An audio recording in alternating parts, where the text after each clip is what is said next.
اللهم ارحمنا بالقرآن. السلام عليكم ورحمة الله وبركاته.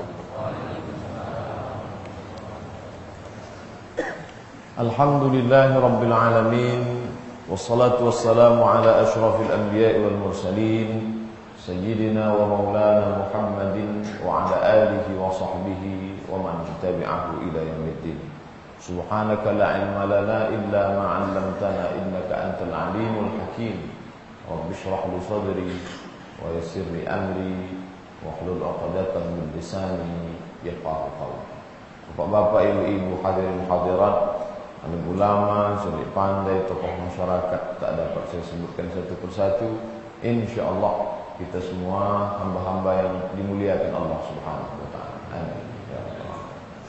Melanjutkan kajian hadis kita pada subuh yang penuh barakah.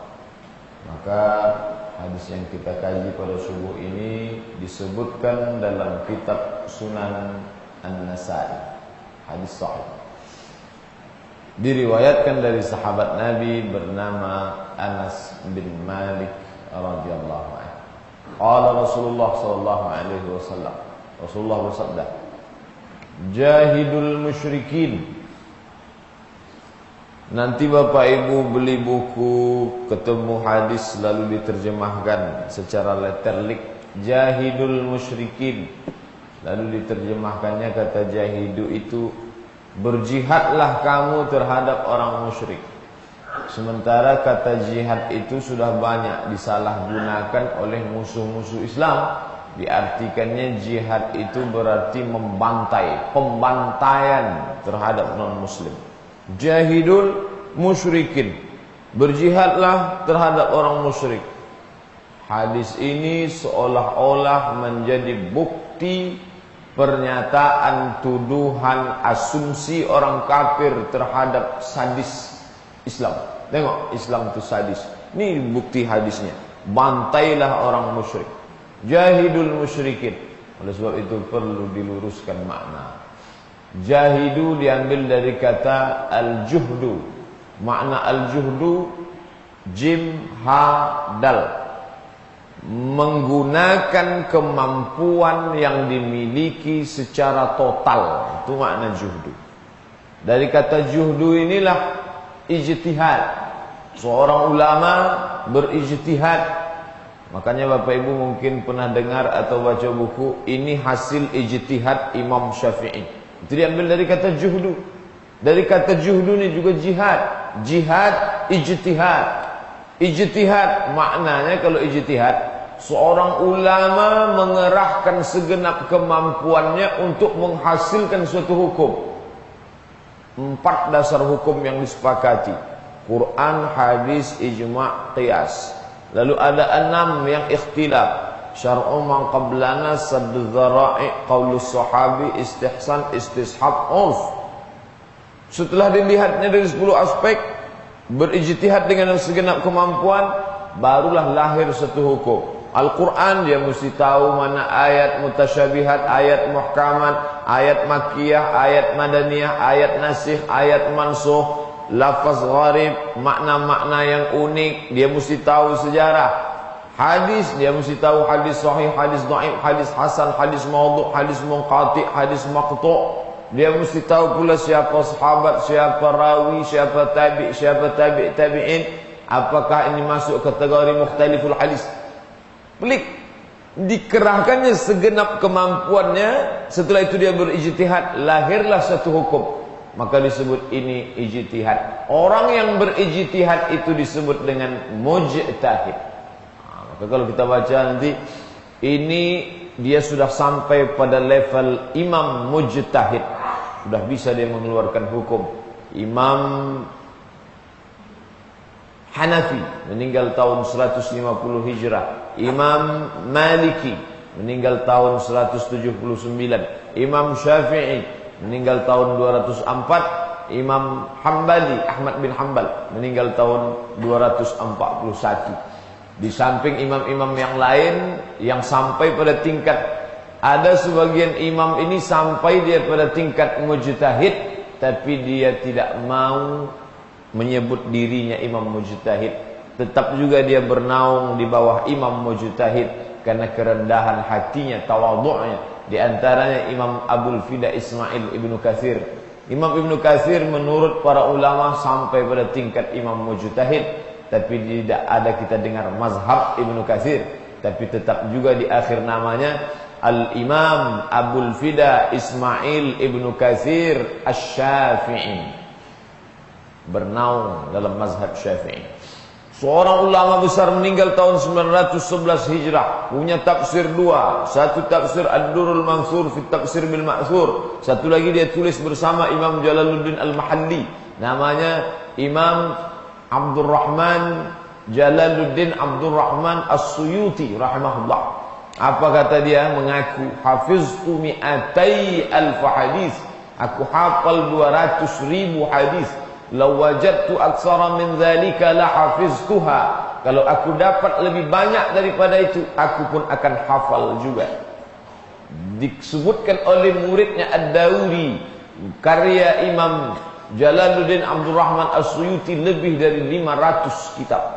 Tapi tetap juga di akhir namanya Al-Imam Jalaluddin Abdurrahman As-Suyuti Asy-Syafi'i. Apa maknanya? Dia tetap mengikut imam mujtahid karena kerendahan hatinya. Nah, jadi makna al-juhdu mengerahkan segenap kemampuan. Orang yang mengerahkan segenap kemampuannya itu disebut dengan imam mujtahid. Hasil karyanya disebut dengan ijtihad. Bagaimana dengan jihad? Orang yang mengerahkan segenap kemampuan secara total dalam hidupnya untuk berbuat, maka disebut perbuatannya itu jihad. Jadi jangan sampai kita ikut pemahaman yang ditembakkan orang kafir terhadap Islam. Orang Islam itu kalau jihad berarti bawa pedang dia pancung kepala orang lain yang tak sekeyakinan dengan dia. Ini tak betul. Maka nanti kita dapatlah menjelaskan apa itu makna jihad. Mengerahkan segenap kemampuan secara total yang dimiliki. Apa saja aspek-aspeknya. Ini akan kita kaji kelanjutan dari hadis ini. Nabi mengatakan jahidul musyrikin. Saya tak mau menterjemahkannya. Berjihadlah kamu melawan orang musyrik. Jahidu, kerahkanlah segenap kemampuan yang kamu miliki. Kemampuan bidang apa? Semua yang kita punya. Yang menjadi objek jihad kita itu siapa? Al-musyrikin, orang-orang yang masih mempersekutukan Allah. Siapa orang musyrik itu? Semua orang, baik dia menyembah Allah maupun tidak menyembah Allah, yang masih menduakan, mentigakan, mengempatkan, menglimakan Allah, maka dia masuk kategori musyrik. Jadi tidak selamanya orang itu dia tidak menyembah Allah. Menyembah, kalau bapak ibu sebut saja agama sekarang ini, semua agama di zaman sekarang ini musyrik, mempersekutukan Allah.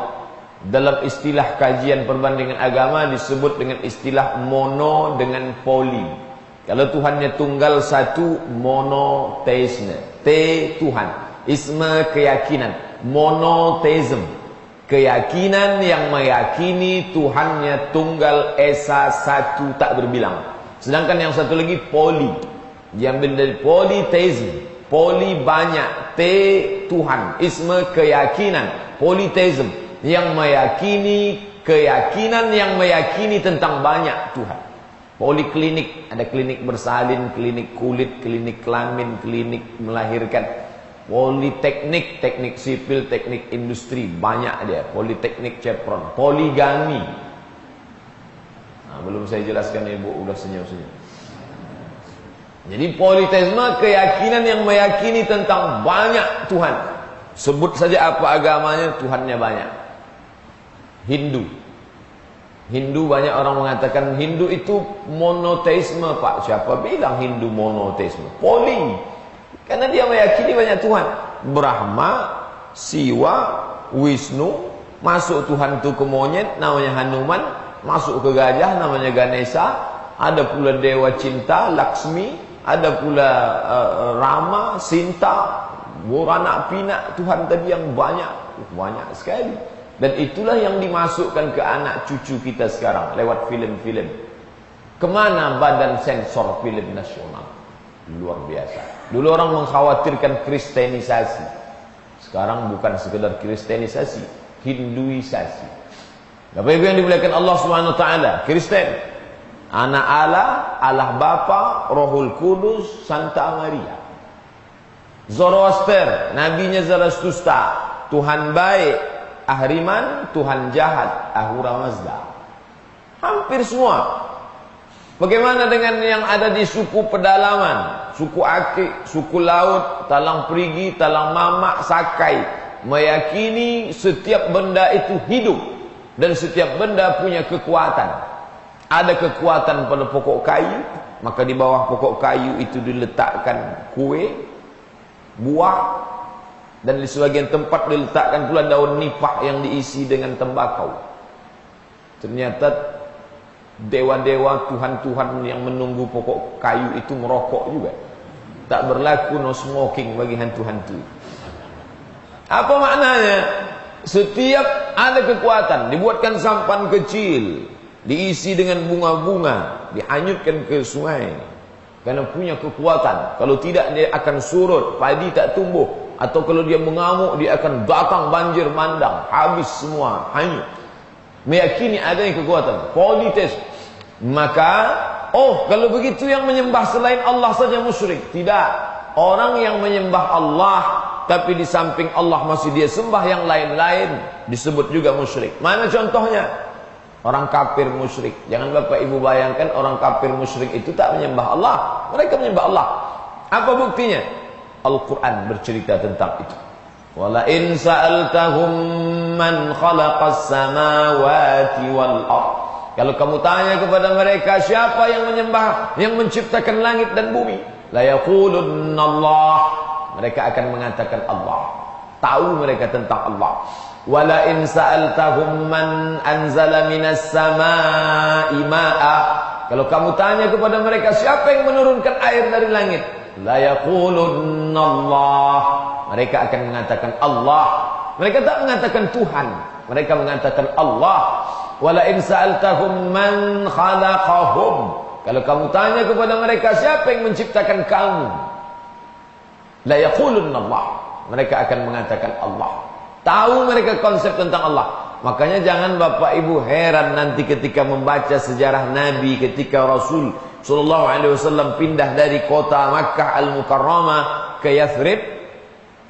Pindah dari Makkah ke Yathrib itu dibimbing oleh seorang mursyid gaib, penunjuk jalan. Namanya Abdullah bin Uraiqid, agamanya musyrik. Banyak siswa kita yang bingung. Abdullah bin Uraiqid kok musyrik? Kalau namanya Aristoteles musyrik masih masuk akal. Ini namanya Abdullah bin Uraiqid. Pak Ustadz, namanya Abdullah kok di sini disebut agamanya musyrik? Bayangan dia orang musyrik itu orang tak kenal Allah. Ini orang menyembah Allah, tapi di samping Allah dia masih menyembah yang lain. Mereka menyembah Allah. Abu Jahal, Abu Lahab, Abu Sufyan, Abu Talib, semua mereka itu menyembah Allah. Lalu di mana letak musyriknya? Di samping menyembah Allah, siapa dia sembah? Lata, Uzza, Manat, Hubal, Jibti, Tawud, Naham, dan lain. Ada pokok kayu rindang. Lalu kalau mereka mau pergi perang, disangkutkan pedang di situ, disangkutkan jubah di situ. Kenapa? Membawa barakah, nanti perangnya pasti menang. Meyakini ada kekuatan lain selain daripada Allah SWT.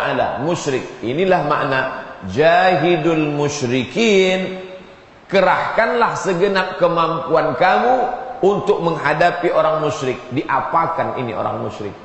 Apakah kita bawa pedang panjang lalu kita jumpa orang musyrik, kita pancung kepalanya, kita bacok dia, kita bakar rumahnya? Bukan itu yang diajarkan Nabi SAW. Jahidul musyrikin. Kerahkanlah segenap kemampuan yang kamu miliki secara total untuk mengeluarkan orang musyrik tadi dari kesyirikannya. Bukan dia dibantai. Agama Islam bukan agama pembantaian yang menghancur, meluluh lantakkan suatu kampung. Dah. Makanya perluasan daerah dalam Islam tidak disebut dengan ekspansi, tapi disebut dengan futuhat. Diambil dari kata fath, pembebasan. Yang dulu menyembah berhala, bebaskan dia. Nanti kalau ada orang menulis sejarah Islam dikatakan ekspansi Islam ke Mesir, ekspansi Islam ke Maroko. Ibu bapak harus luruskan, Islam tak mengenal ekspansi, tapi dalam Islam dikenal dengan fath. Maka disebut dia dengan Fathu Makkah, pembebasan kota Makkah. Bukan ekspansi eksploitasi Makkah. Disebut dengan Fathu Makkah, tahun ke-8 Fathu Makkah. Nabi membebaskan orang Makkah dari kemusyrikan. Datang Nabi membawa 10.000 pasukan. Nama panglima perangnya Sa'ad bin Ubadah dari suku Aus. Muhajirin, Ansar. Ansar pecah dua, dibagi lagi Aus sama Khazraj. Ketika Islam datang menyatu semua. Lalu dari Aus ini ada namanya Sa'ad bin Ubadah. Dialah panglima perang yang dibawa Nabi. Lalu apa kata dia ketika masuk ke kota Makkah Al-Mukarramah, tepat lewat di depan rumah Abu Sufyan. Dia hunuskan pedangnya, dia katakan hadza yaumul malhamah. Ini hari balas dendam. Karena dia mau membantai orang kafir musyrik. Menurut dia pembantaian yang dulu harus dibalas juga dengan pembantaian. Nabi panggil dia, ta'al ya Sa'ad. Mari kemari Sa'ad. Sa'ad pun datang. Apa yang kau katakan tadi Sa'ad? Sa'ad menjawab, hadza yaumul malhamah. Ini hari balas dendam. Kata Nabi, la, hadza yaumul marhamah. Ini hari berkasih sayang. Lalu yang dibantai Nabi apa? Nabi masuk ke Masjidil Haram, dihancurkannya berhala-berhala. Dalam kitab Syekh Safiur Rahman Al-Mubarak Furi berjudul Ar-Rahik Al-Makhtum diceritakan, mereka kumpulkan semua patung kayu, batu, emas, perunggu, perak, permata, semua kumpulkan jadi satu. Di total mereka hitung 360 patung. Jadi tidak ada pembantaian terhadap orang musyrik. Maka makna hadis sekarang dari mana kekacauan makna? Berjihadlah kamu membantai orang musyrik. Karena orang kafir tidak mempelajari teks dari umat Islam. Dia mengkaji Islam dari perilaku orang Islam yang belum tentu mencerminkan ajaran Islam. Ini yang selalu saya tekankan ke mahasiswa yang membuat kajian. Kalau kalian mau buat penelitian, jangan menarik kesimpulan tentang Islam dari perilaku orang Islam. Nanti kalau dari perilaku orang Islam, banyak orang akan mengatakan lebih baik Cina daripada Islam Pak Ustaz. Kenapa? Karena dia tengok perilaku orang Islam. Perilaku orang Islam belum tentu mencerminkan ajaran Islam. Oleh sebab itu salah seorang ulama Mesir memberikan statement pernyataan, al-Islamu mahjubun bil muslimin. Islam itu terhijab, terdinding disebabkan oleh muslimin, orang Islam sendiri. Islam itu cahayanya terang. Lalu apa yang membuat dia tertutup, tersungkup sehingga tak nampak orang lain? Al-muslimun. Al-Islam mahjubun. Islam itu terdinding, tertutup, terhijab. Siapa yang menutupinya? Bil muslimin, orang muslim sendiri, karena perilakunya. Nah, adapun makna jahidul musyrikin, kerahkanlah segenap kemampuan kamu untuk merubah si musyrik tadi menjadi muslim. Merubah yang dari politeisme menjadi monoteisme. Siapa objeknya? Musyrik. Siapa pelakunya? Muslim. Apa yang digunakan? 3. Pertama, bi amwalikum. Kelanjutan hadisnya, jahidul musyrikina bi amwalikum.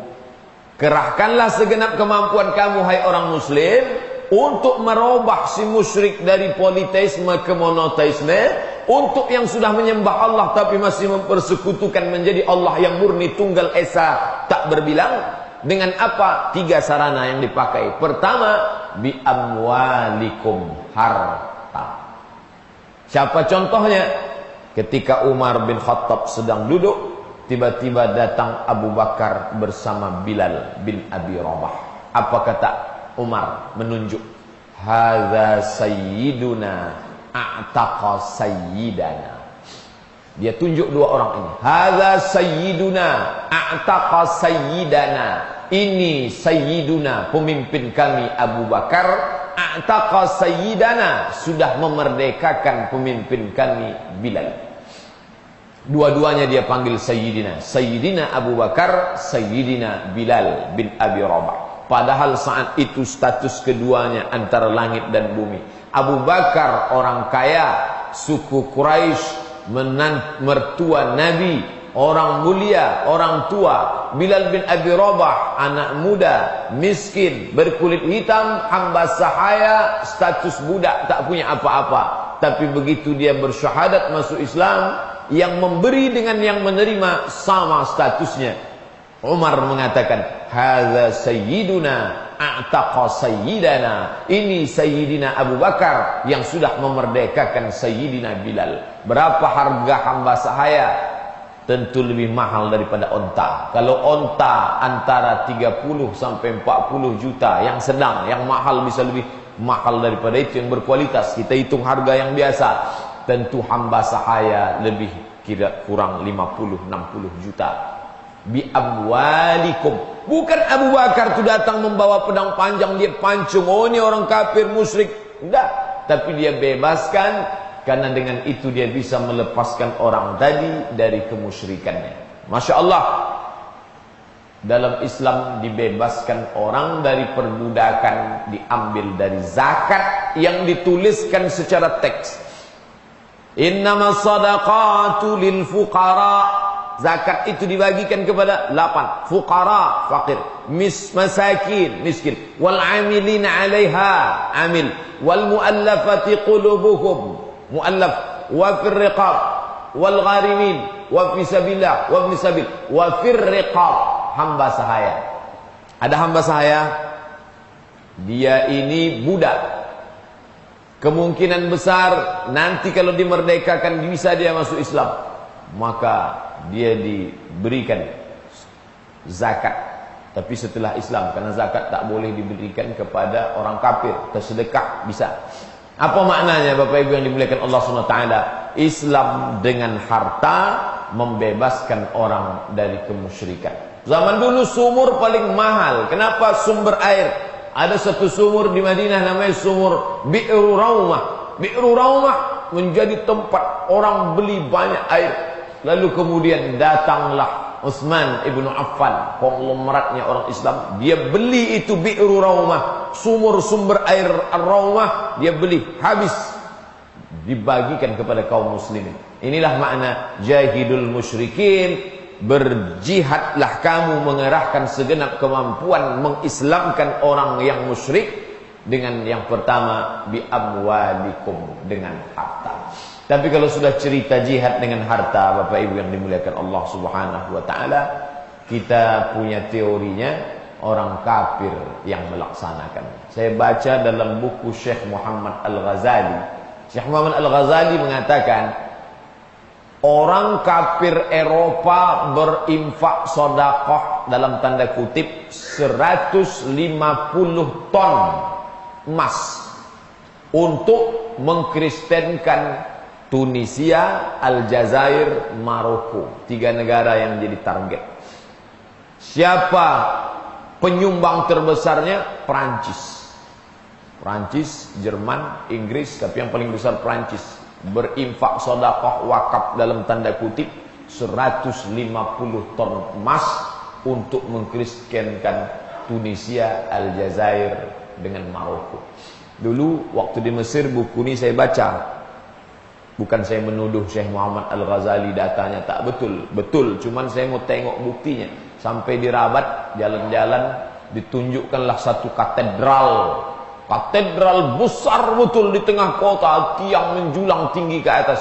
Tapi setiap hari tutup, tak pernah terbuka. Karena jamaahnya memang tak ada. Waktu lewat di situ saya tanya kawan, ini apa? Saya bilang, ini katedral. Tapi katanya Maroko 100% muslim. Betul, katedral ini dibangun oleh Perancis untuk menyiapkan nanti kalau orang Maroko masuk Kristen, tempat ibadahnya sudah siap. Dan sampai sekarang tidak ada satupun, hanya orang kedutaan saja, kedutaan-kedutaan yang masuk ke dalam. Lain daripada itu tak ada. Apa maknanya? Begitulah seriusnya orang non-muslim untuk merubah agama orang lain, padahal yang punya konsep jahidul musyrikin, kamu berjihad, mengerahkan segenap kemampuan merubah orang musyrik. Yang pertama, bi amwalikum, dengan harta kamu. Banyaklah orang Islam menduga-duga, ya mereka tuh Pak Ustadz, patutlah mereka bisa kristenisasi, mereka bisa membangun gereja bagus, pendidikannya mantap, rumah sakitnya elit. Mereka kan dapat bantuan dari Vatikan. Tak satu dua saya dengar orang bicara begitu, dapat bantuan dari Vatikan. Cobalah baca baik-baik, Vatikan itu sumber daya alamnya apa? Tak ada. Dia negara kecil di dalam negara, di Roma, Italia. Dia tidak punya apa-apa, maka dia tidak bisa mengirim apa-apa. Dia yang dapat bantuan dari negeri lain. Lalu kenapa bisa mereka hebat? Manajemen infak, wakaf, dan kutip sumbangannya diatur dengan manajemen yang baik. Masdar Farid Masudi mengadakan penelitian. Hasil penelitiannya, ternyata orang Katolik punya sumbangan antara 10 sampai 15% dari pendapatan.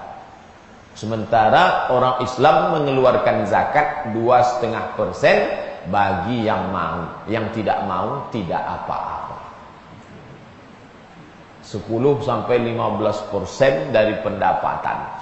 Dan ada data jamaahnya tercatat, jumlahnya berapa, yang hadir berapa. Kita mulai ngaji hadis sejak tanggal 3 April 2010 sampai subuh ini 2014. Saya tak tahu jamaahnya berapa, yang hadir berapa, yang gaib berapa, yang sakit berapa, yang meninggal berapa. Kita tak pernah tahu.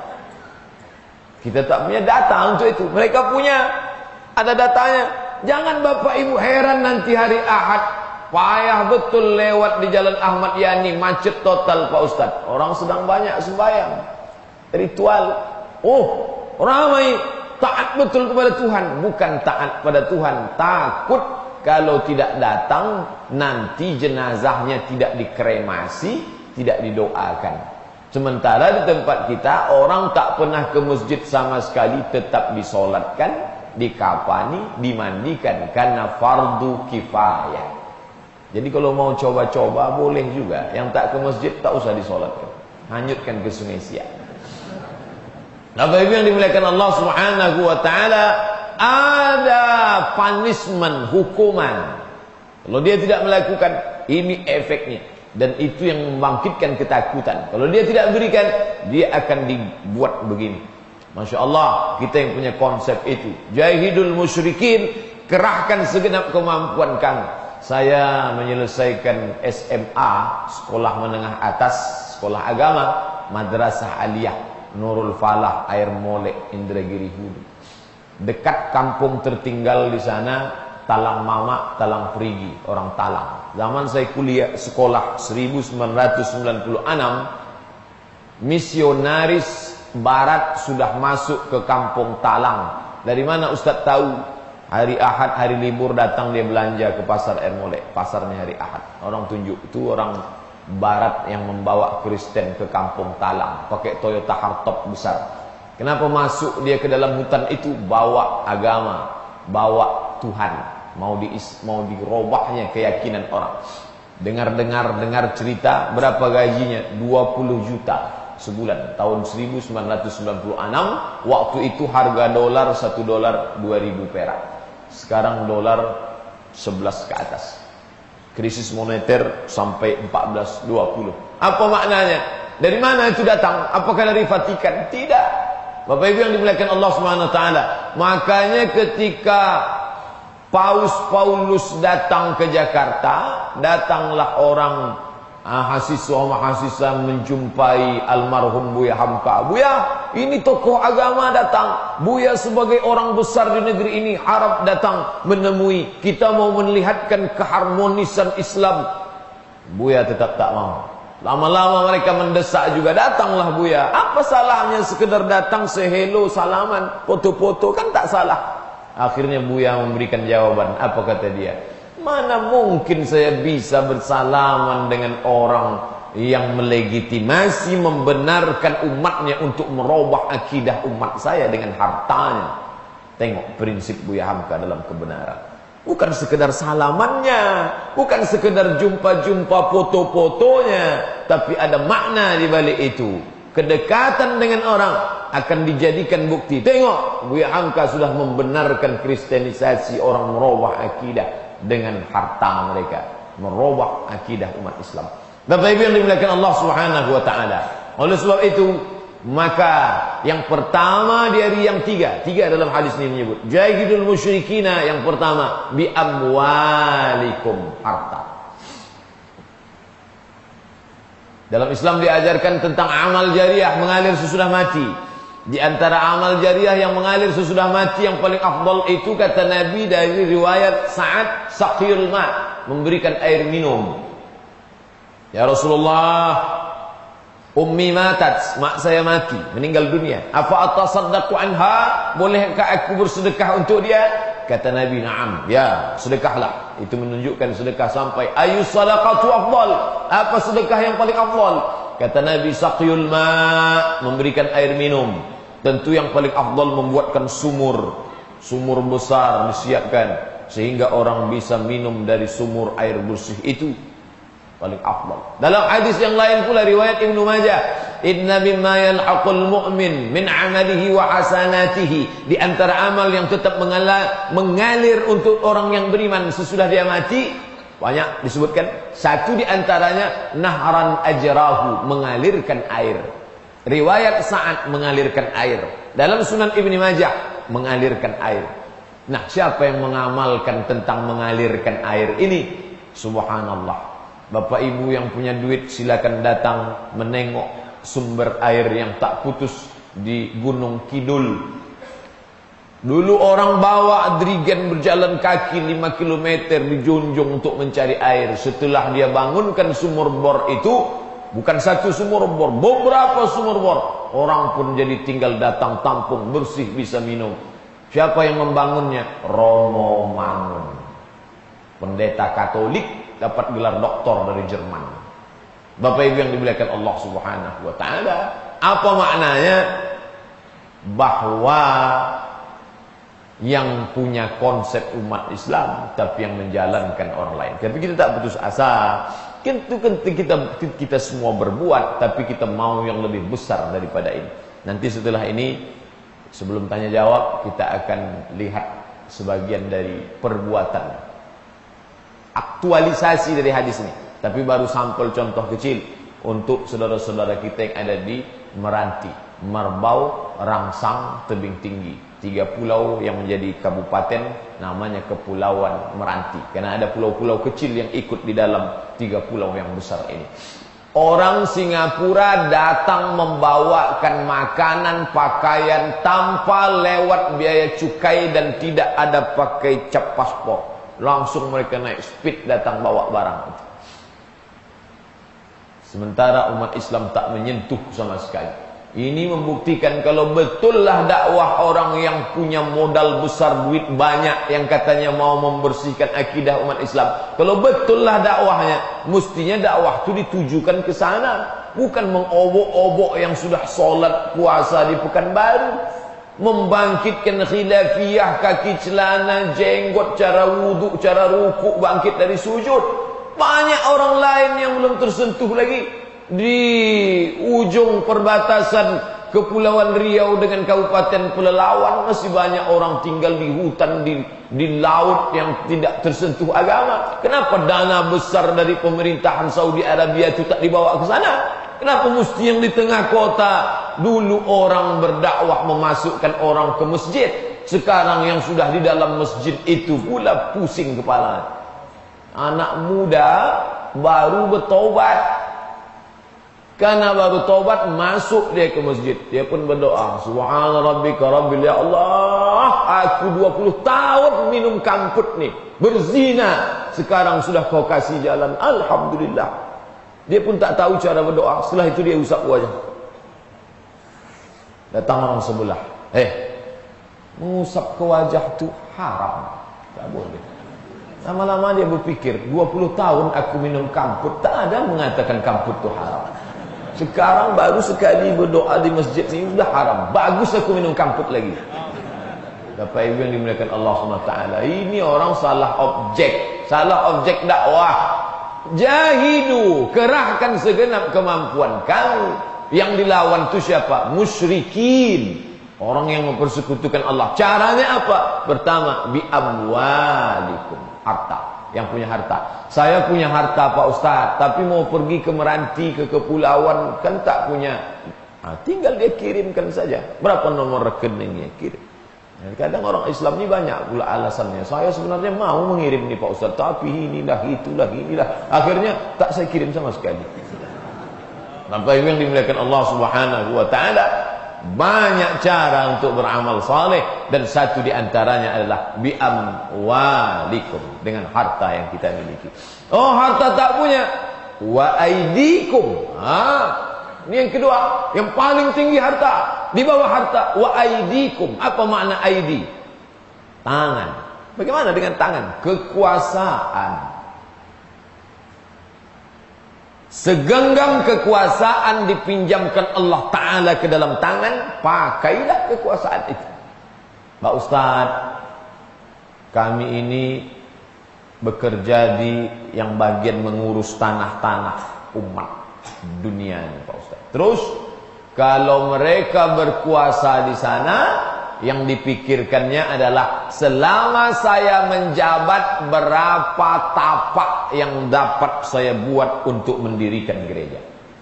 Itu yang dia tanya dalam pikirannya. Selama saya duduk di sini, berapa tanah yang bisa saya bebaskan untuk membangun tempat ibadah. Itu pertanyaan pertama yang tertanam dalam kepala otaknya. Berapa yang bisa saya buat? Orang Islam tidak. Berapa tanah yang bisa saya bagikan untuk 17 keturunan saya ke bawah. Dulu 7, sekarang bertambah Bapak Ibu 17. Luar biasa. Makanya mereka kalau sudah punya kuasa, dipakainya kekuasaan itu seefisien mungkin. Kenapa? Karena hidupnya jelas, misinya jelas. Dia mau kemana itu jelas. Agama di luar. Bapak Ibu yang dimuliakan Allah SWT, wa aidikum, segenggam kekuasaan yang ada dalam genggaman tangan, itulah yang kita pakai. Berapa lama untuk Republik Indonesia, baik itu legislatif, eksekutif, yudikatif, sudah dipatok 5 tahun, kecuali menang pada gelombang kedua, bisa 10, untuk ketiga tak bisa lagi. Maka 10 tahun itulah dipakai untuk menolong agama Allah SWT. Kirimkan da'i-da'i ke tempat desa tertinggal. Buatkan perda. Tak bisa perda karena banyak betul nanti tuntutan dari DPRD. Perbub. Tak bisa perbub, pergub, apapun namanya. Potong atas zakat. Masuk pendidikan agama, busana muslimah bagi orang yang tinggal di bumi lancang kuning, di mana langit dipijak di situ langit, di mana bumi dipijak di situ langit dijunjung. Kalau sudah datang kemari harus berbusana muslimah. Oh begitu. Siapa ini yang punya ide? Tentulah di sana ada 3 alim ulama, umara, tokoh adat. Itu guna lam sama mim. Lam, Lembaga Adat Melayu, Mim, Majelis Ulama Indonesia. 3 duduk ini diajak duduk bersama. Saya sebagai kepala daerah, ini ada restoran mau masuk dari Thailand, restoran Thai.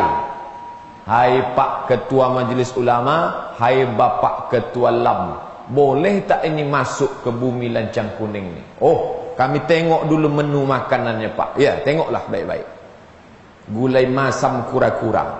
Ini tak boleh masuk. Mana boleh masuk? Oh haram. Majelis ulama bekerjasama. Baru pula adat menengok, lembaga adat menengok. Ini nanti Pak pakaian penjaga pintunya. Oh pendek betul rok dia. Bisa tak panjangkan sikit? Melayu baju kurung. Suruh dia pakai baju kurung. Udah cocok baju kurung. Tengok sama majelis ulama. Baju kurungnya udah cocok, tapi kepala terbuka. Bisa tak tutup pakai jilbab? Bisa. Barulah dia sempurna. Masuk dia ke negeri ini, pakaiannya longgar, pakai baju kurung, tertutup, makanannya halal. Tetap juga rasa Thailand. Jangan sebut pula ikan rasa kura-kura. Tetap rasa Thailand. Ciri khasnya ada. Orang tetap makan. Apa maknanya? Segenggam kekuasaan dipakai menolong agama Allah Subhanahu wa ta'ala. Banyak orang heran masuk ke negeri ini. Dia heran, ini negeri apa? Salah satu yang heran itu imam dari Palestina. Ketika turun mau beli roti Van Holano, dia heran, ini jual roti di negeri mana? Dia merasa sedang berada di Amsterdam, Belanda. Menengok, takut dia hafalannya hilang, menengok rok pendek penjaga tadi, tak jadi dia turun. Ustaz turun. Kenapa? Memang tak ada hafalan lagi, udah hilang lama. Apa yang takut hilang? Bapak Ibu yang dimuliakan Allah Subhanahu wa ta'ala, begitulah kondisi keadaan kita sekarang. Oleh sebab itu, putus asakah kita menghadapi kenyataan ini? Tidak. Orang Islam tak boleh putus asa. Ma la yudraku kulluh, la yutraku kulluh. Yang Ustaz sampaikan ini apa nampak dampaknya nyata langsung? Mungkin tidak. Mungkin rekaman ini akan didengar oleh cucu, bukan anak ibu, cucu ibu yang sekarang menangis merangkak. Didengarnya ceramah ini 20 tahun lagi, lalu dia mendapat ide dari itu, naik dia jadi bupati wali kota, diterapkannya.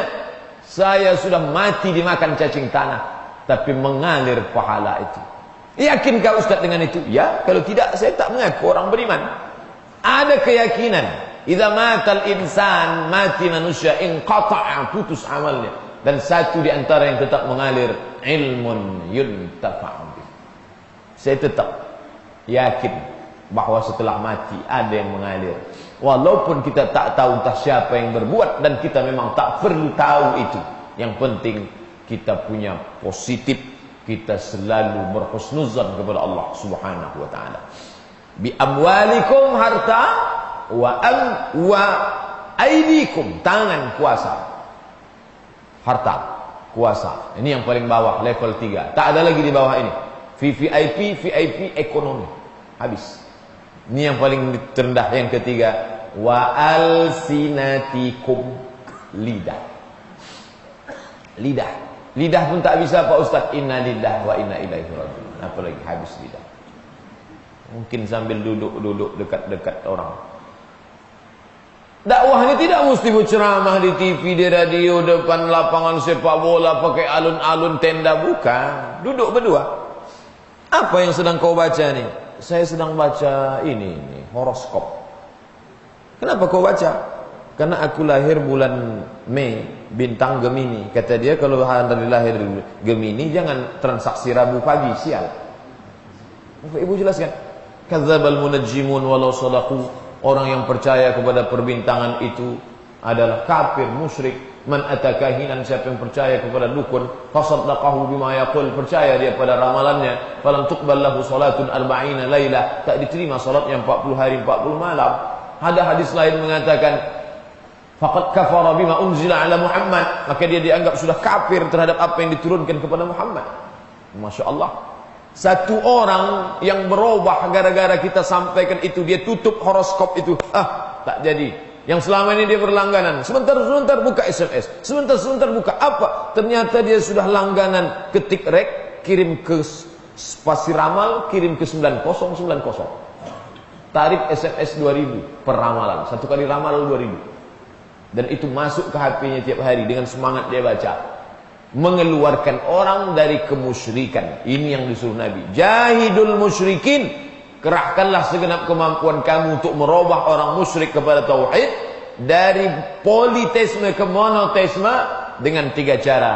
Bi amwalikum, harta, wa aidikum, kuasa, wa alsinatikum, lisan, lidah. Banyak tuduhan miring kepada para ulama-ulama besar yang berkecimpung dalam tasawuf. Oleh sebab itu Buya Hamka ketika pulang, dia menekuni kajian di Masjid Al-Azhar Jakarta. Dan walaupun dia ahli tafsir Al-Azhar, tapi pengajiannya bukan pengajian tafsir. Apa pengajian yang dia buka? Pengajian tasawuf. Mengkaji kesucian hati, tazkiyatun nafs. Bapak Ibu bagus beli buku Buya Hamka berjudul Tasawuf Modern, karena di situ dia mengkaji kesucian hati orang muslim. Satu dari cabang tasawuf ini adalah tarekat, yaitu jalan metode, dan tarekat salah satu yang terbesar di Sumatera, tarekat Naqsyabandiyah. Dan menjadi kebanggaan bagi orang Riau, salah satu ulama yang membawa itu dari Riau, tepatnya Rokan. Di akhir namanya tertulis Syekh Abdul Wahab Rokan. Orang menganggap apa ini cuman zikir-zikir saja. Bukan sekedar zikir, mereka sudah berbuat dalam hal harta mungkin tidak, kuasa mungkin tidak, tapi yang ketiga, mengislamkan orang. Musyrik dibawa ke Islam. Mana bukti Pak Ustaz? Bisa Bapak Ibu baca dalam tulisan budayawan Riau, UU Hamidi. Saya ketemu buku ini, masih ingat sampulnya warna biru, di perpustakaan KSMR, kelompok studi mahasiswa Riau di Kairo. Sampai saya di Mesir, tinggal di sekretariat kelompok studi mahasiswa Riau, saya tengok raknya, ada yang menarik kontribusi tarekat Naqsyabandiyah dalam mengislamkan suku Sakai. Oh, ternyata mereka tak sekedar memetik tasbih berzikir, tapi mengirimkan dai-dai ke pedalaman suku Sakai. Batin-batin di suku Sakai sudah cukup resah dengan khalifah yang dikirim oleh Syekh Abdul Wahab. Ini mengganggu stabilitas keamanan suku Sakai. Maka dia pun menantang khalifah. Khalifah panggil, didudukkan bersama para batin-batin. Pilihannya dua.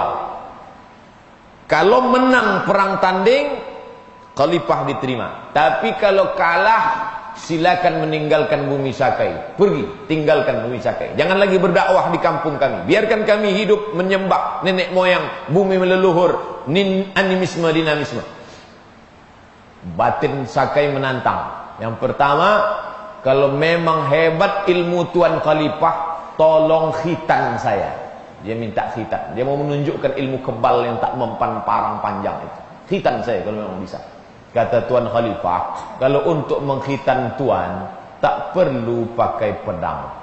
Dan tak perlu saya. Biarlah murid saya saja. Panggilnya muridnya. Kata muridnya, kalau untuk mengkhitan Tuan Batin, tak perlu pakai mata pedang. Cukup pakai belakangnya saja. Wallahu a'lam, entah bagaimana caranya, tiba-tiba dihayunkan batang pisau itu. Seketika itu juga batin itu pun berkhitan. Selesai.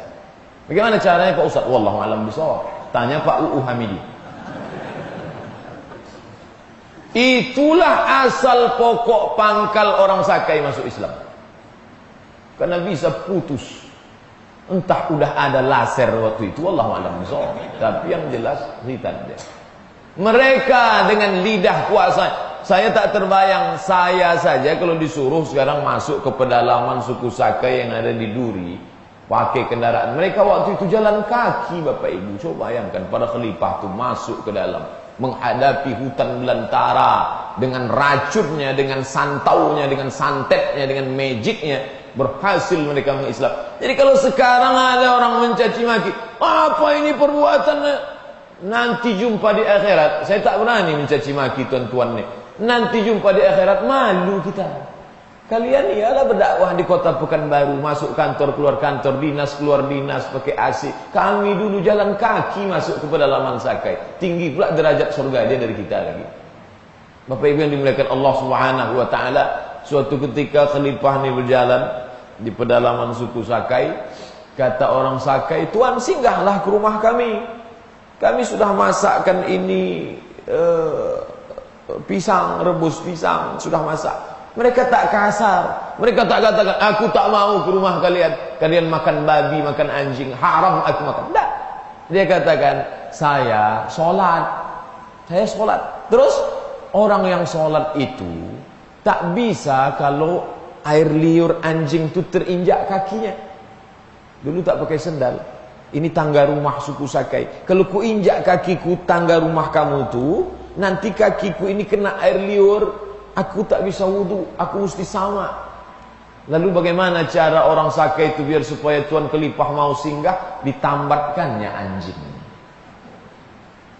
Dia tidak katakan, hai kalian, tambatkanlah anjing itu, bunuhlah. Tidak. Dengan cara yang lembut, aku tak bisa menginjak tangga rumah kalian kalau anjing masih berkeliaran. Proses pertama, ditambatkannya anjingnya. Setelah hatinya lunak, berkomunikasi dengan baik, barulah mereka memeluk agama Islam. Tapi yang menyakitkan, setelah mereka Islam sekarang terbengkalai, tak tersentuh dakwah sama sekali. Terakhir saya menghadiri silaturahim mahasiswa-mahasiswi suku Sakai dalam acara halal bihalal kemarin. Saya pesankan saat itu, jangan hanya kalian buat seremonial. Pergi ke perkampungan, siapkan. Jadi perusahaan-perusahaan besar yang mau berjuang bersama Islam, mengislamkan tidak lagi mereka sudah Islam, menjaga keislamannya supaya dadalah dengan membangunkan sekolah ke pedalaman Sakai, Talang Mamak, Talang Perigi, suku Aki, suku Laut. Itulah yang bisa dilakukan. Bukan membawakan Quran ke Masjid Agung An-Nur. Dibawakan Quran ke Masjid Agung An-Nur. Inilah sumbangan kami untuk kaum muslimin. Orang Islam kok dikasih Quran? Orang Islam dah punya Quran. Quran kita bertimbun-timbun banyak. Hasil alam ini dibangunkan untuk sekolah, madrasah, pendidikan agama, kontribusi lapangan kerja, beasiswa untuk sekolah, mahasiswa. Itulah baru bisa menolong agama Allah Subhanahu wa taala. Bapak Ibu yang dimuliakan Allah, hadis riwayat Imam Nasa'i dari sahabat Nabi Anas bin Malik, qala Rasulullah sallallahu alaihi wasallam, Rasulullah bersabda, jahidul musyrikin, kerahkanlah segenap kemampuan kamu untuk merubah orang musyrik menjadi Islam, merubah dari politeisme ke monoteisme dengan tiga, bi amwalikum, dengan harta kamu, wa aidikum, dengan tangan kekuasaan kamu, wa alsinatikum, dengan lidah yang ada pada diri kamu. Saya sudah tiga-tiganya Pak Ustadz, alhamdulillah. Mari kita laksanakan. Itu yang dapat saya sampaikan pada kesempatan kali ini. Terima kasih atas segala perhatian Bapak Ibu. Mari kita luangkan waktu sejenak untuk menyaksikan beberapa amal di antara yang tiga yang sudah dilakukan oleh saudara-saudara kita lewat tayangan kurban di Kepulauan Meranti. Mohon maaf atas segala kesilapan. Terima kasih atas segala perhatian. Subhanakallahumma wa bihamdika asyhadu an la ilaha illa anta astaghfiruka wa atubu ilaik. Wassalamualaikum warahmatullahi wabarakatuh.